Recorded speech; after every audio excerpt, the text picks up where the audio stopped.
It's finally looking like WWE is going to give us the match that we have wanted for a very long time now. And that match is LA Knight taking on Logan Paul. Now, this has been a match that personally I have wanted to see for a very long time.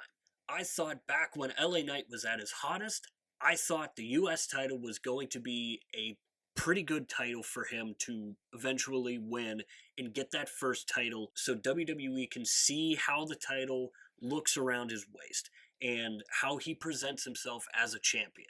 And I thought at the time that the US title was the perfect opportunity for him.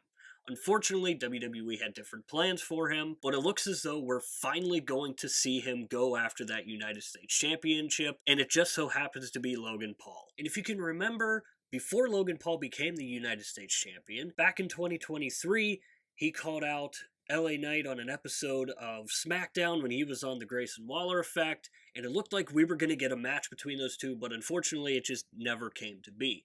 Now it's finally looking like we're going to get it. And I think now's when we're finally going to get the match because now they're actually building more of a storyline. And if you go to Logan Paul or LA Knight's Twitter page, you will see that they have gone back and forth on Twitter a lot, just kind of building things up a little bit as they continue to try to build this thing up a little bit. Now that begs the question, when is the match going to be and what is it going to look like? And what I mean by not knowing what it looks like right now is something that I didn't necessarily see happening right away, and that's the involvement from Carmelo Hayes. We've seen Carmelo Hayes and LA Knight go back and forth on SmackDown a few times now. Logan Paul usually getting the better of Carmelo Hayes, verbally at least. So that begs the question, how is Carmelo Hayes going to be used in this feud? Because I think it could work out a couple different ways. First, we'll look at the upcoming PLEs that WWE has.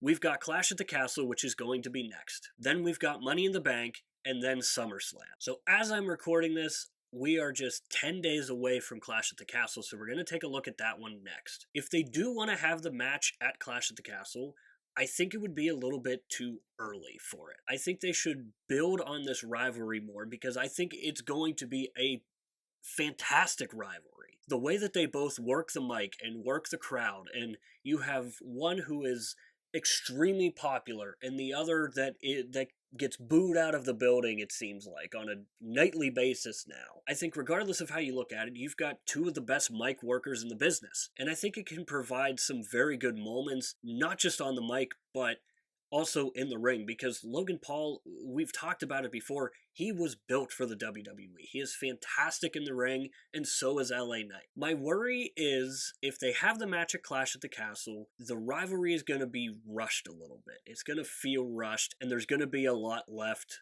to it. Now, on the flip side, I could see WWE wanting to do it at Clash at the Castle simply because, let's face it, the crowd is going to be fantastic. If we've learned one thing from having all of these PLEs overseas, it's that the crowds just go nuts for WWE. We saw it in France. We saw it the recent King and Queen of the Ring in Saudi Arabia. The crowd was really, really good. The crowds overseas are fantastic. So if they wanted to create a big match feel, it would be at Clash at the Castle, because the crowd is going to add so much to it. Now, the PLE after Clash at the Castle is Money in the Bank. Now, the PLE that takes place after Money in the Bank is SummerSlam. SummerSlam being held this year in Cleveland, Ohio, which just so happens to be where Logan Paul is from. And personally, I don't see Logan Paul walking into SummerSlam, his hometown, without the championship. So, here's how I think this could play out. Keep in mind, this is all just my theory and what I think could happen. But I think if we do see them at Clash at the Castle, I think Carmelo Hayes gets involved, interferes in the match, and makes LA Knight lose the match, progressing the storyline between Carmelo Hayes and LA Knight, which I think is a very good first feud for Carmelo Hayes on the main roster. Getting him in there against a big-name superstar, I think would go a very, very long way for Carmelo Hayes. Now, if they do have the match at Clash at the Castle, let's say that Carmelo Hayes does cost LA Knight the match. Then we move on to Money in the Bank.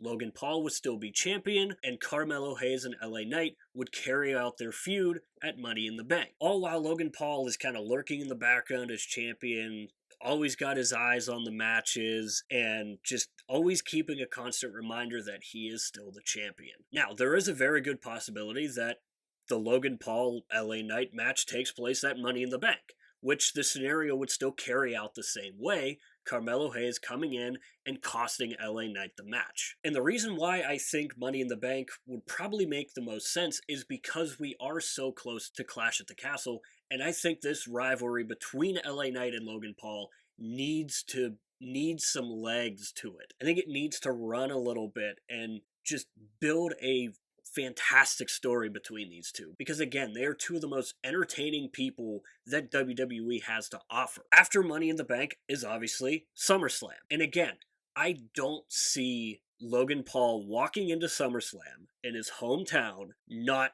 champion. I would be very surprised if that does happen. And what I think we could get at SummerSlam would be a triple threat between Logan Paul, LA Knight, and Carmelo Hayes. I could very easily see Carmelo Hayes weasel his way into this match and making it a triple threat match. Let's be honest, a match between those three would be fantastic. And not to mention, let's not forget, Carmelo Hayes is also very good on the mic. I know he had a slip up against LA Knight, which LA Knight made him very aware of it, but that doesn't change the fact that Carmelo Hayes is still young and still making a name for himself on the main roster. And I think implementing him into this storyline and having a big match for a big title right off the get-go of his main roster career, I think, again, would be huge for Carmelo Hayes. And he proved himself that he could handle it in NXT.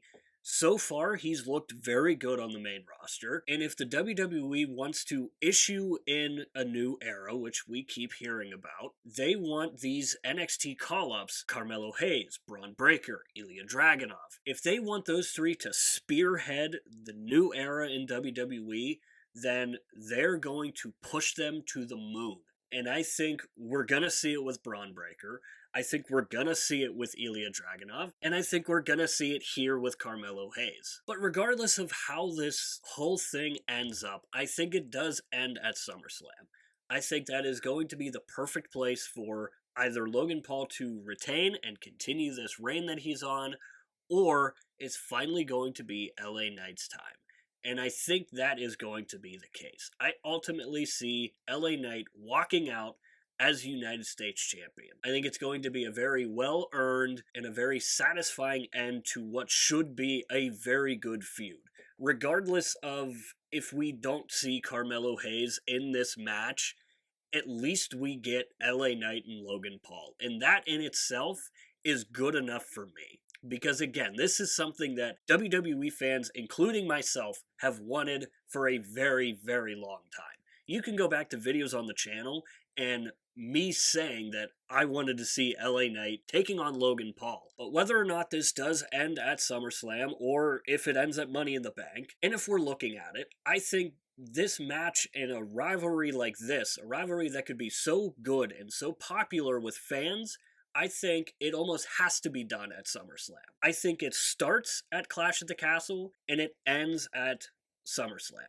I think this could be a long but very, very good feud. But as always, I want to hear from you guys. I want to hear your thoughts and opinions on what I had to say about this, and if you think that it could legitimately happen. As always, down below in the description is our Linktree link. It'll take you to all of our social medias. I highly recommend going to our Twitter page. Over there, we post updates on Monday Night Raw and Friday Night SmackDown, as well as PLEs. So if you do enjoy wrestling that much, I do highly recommend giving it a follow. That's going to do it for this one. We will see you in the next one.